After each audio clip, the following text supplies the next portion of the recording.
Good morning, children. Children, I welcome you all to today's session of chemistry. And we are still on chapter 4, water. And we have seen water is everywhere, where its importance, how it is useful in household, as well as for agriculture purpose, and in many industries it is used. We also saw what are the various sources of water, like rivers, pond, lakes. But the most important source turned out to be the rainwater, right? Rainwater. And then we also saw what is potable water, the drinkable water, which is this called potable water. Now there are the states of water. Water exists in three forms: solid, liquid, and gas. Solid state is called ice, liquid is water, and the vapor is the gaseous state.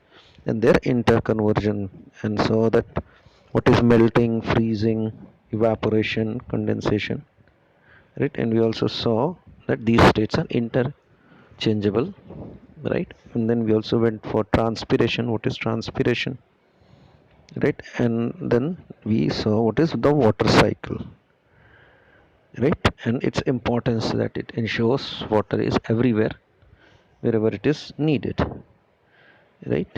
And then we saw what is potable water, what is the need of the potable water. And we saw that very few percentage, that is 0.014% of the water is fit for drinking, right? Now let us move to waterborne diseases. So we are here, waterborne diseases. The diseases caused by drinking contaminated water are called waterborne diseases. Some of these diseases are discussed below. And see, children, these diseases are very severe. First is diarrhea. This is caused due to infection in the intestine. This may cause loss of water and minerals from the body due to the frequent loose motions. It occurs when lining of intestine is unable to absorb fluid. Diarrhea can be acute or chronic. Acute, see, children, these two terms, acute or chronic. Acute means the duration is very less here, and chronic means it is prolonged, it has started long back, it's still continuing, right? Acute diarrhea occurs for a short duration, whereas chronic diarrhea, a person suffers for a long time. Then we saw, then the second one is cholera. Cholera, it is a bacterial disease. It causes frequent diarrhea and vomiting, right? Now then the third is gastroenteritis, or simply gastritis, right? See this one, gastroenteritis or gastritis. It is the inflammation of stomach and intestine, typically resulting in bacterial toxin release, right, and causing vomiting and diarrhea. Then there is typhoid, a very severe kind of disorder associated with high fever. It's also a bacterial disease, causing fever, headache, loss of appetite, also diarrhea. Then there is jaundice, right, in which a person becomes yellow. We have seen that it is fatal disease if not treated properly. Now, children, what are the various techniques of purification of water? River, tanks, canals, wells, and groundwater are the main sources of water. The water from these sources is usually contaminated with suspended impurities, microorganisms, and dissolved impurities. So, there is an urgent need for purification. And see, children, this is a beautiful, beautiful illustration of a purification tank. See what all things are there. We will be going one by one in detail. Now, sedimentation tank. The water from a river or lake is pumped by the pumping station into a large reservoir called sedimentation tank. This water is allowed to stand in the sedimentation tank for some time. During this time, many of the insoluble substances present in the water, they settle down, right? This is very important. This is the mechanism that insoluble substances, they settle down, right? Now the second one is loading tank. Now in the loading tank, some alum, right? In here, what is added is what is added is alum. Fitkari is added to the water. The heavy particles of dissolved alum deposit on the suspended clay particles in the water. In this way, the suspended clay particles in water get loaded with alum particles, become heavy, and settle down at the bottom of the tank. Right? The process of loading by using alum is used to purify the water. Next is filtration tank.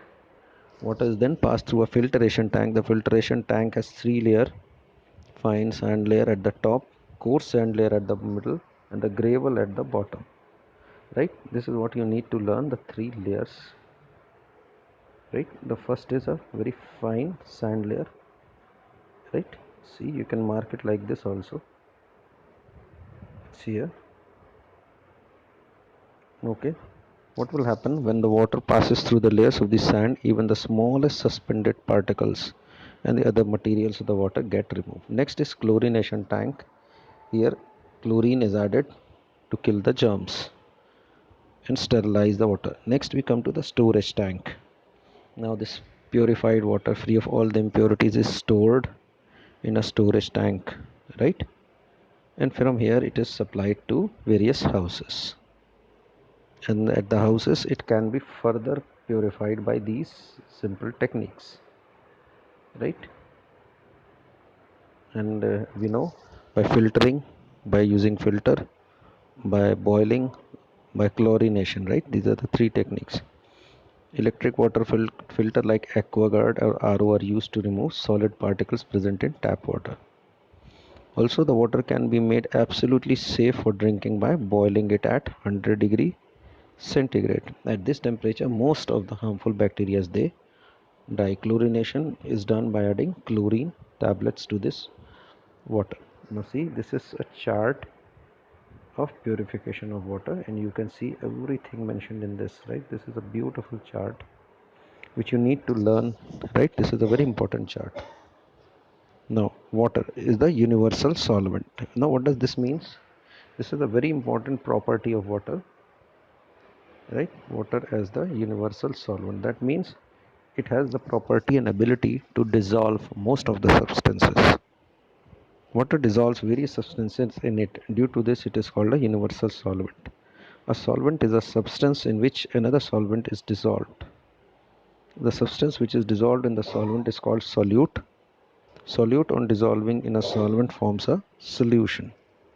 For example, when we dissolve salt in water, then salt is the solute that is dissolved in the water as solvent to form a salt solution. Solute is in smaller quantity than the solvent, right? Solvent can be water or any other substance like alcohol. Now, this is a very important line. Solution of any substance in water is called aqueous solution, right? Aqua means water. The solution is called aqueous solution. Water acts as an important solvent in our body, and also it helps in transportation of nutrients in our body. Now, types of solution. First is saturated solution. All these substances which are soluble in water form solution on dissolving in water. A given quantity of water can dissolve only a certain maximum amount of substance at a particular temperature, right? So a solution in which no more substance can be dissolved at that temperature is called saturated solution, right? That is, if you add any further, then precipitation will occur.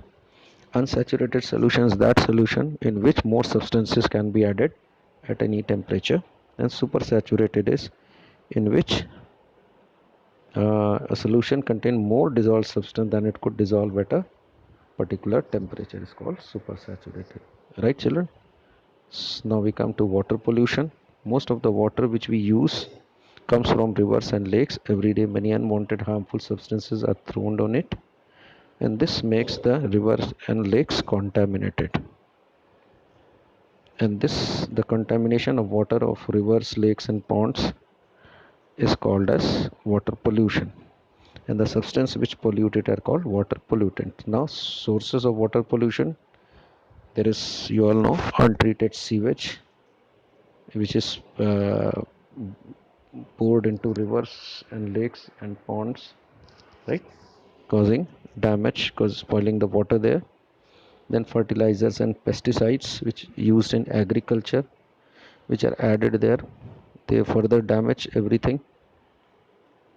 Then untreated industrial waste through pipelines, they are put it in river or any pond or lake, damaging the water there, destroying the water, making it highly polluted. Now, how to control water pollution?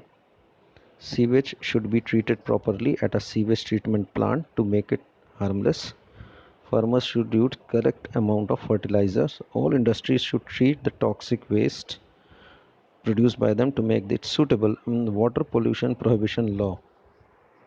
Right? This is children one thing which is needed, that water pollution prohibition law which exists for industries producing toxic chemicals waste should be implemented strictly.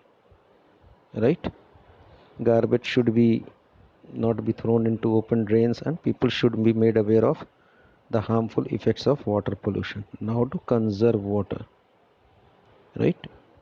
Firstly, we should turn off the tap immediately after the use, right? This all these steps are needed to avoid the scarcity of water. Right? Brush your teeth by filling water in a mug and not by keeping the tap open. Now we come to the third point. Wash the utensil by filling water in a basin and not under the running tap. Right? See, children, if we follow the first three steps, this one and the previous two, right, most of the problem will be solved. Use water from washing rice, pulses, vegetables, and fruits for watering the plants at home. Do not use full flush from cistern in toilet. We should plant more and more trees. Rainwater should be harvested. The activity of rainwater, collecting rainwater directly and storing in big tanks for later use, or making the rainwater percolate into ground more efficiently, is called rainwater harvesting, right? Which is generally becoming mandatory in all the buildings. Now, how it is done? It is done by collection and storage of rainwater in tanks for future use, right? For when there is scarcity, and to make rainwater percolate into ground by constructing percolation. And let us now study about Henry Cavendish, right? And he was a great chemist. He discovered hydrogen, right? And properties of different gases, atmospheric air, and synthesis of water, right? So with that, I stop here. The chapter is over, and I hope you enjoyed it as much as I did in making it. And until we meet again, it's a goodbye.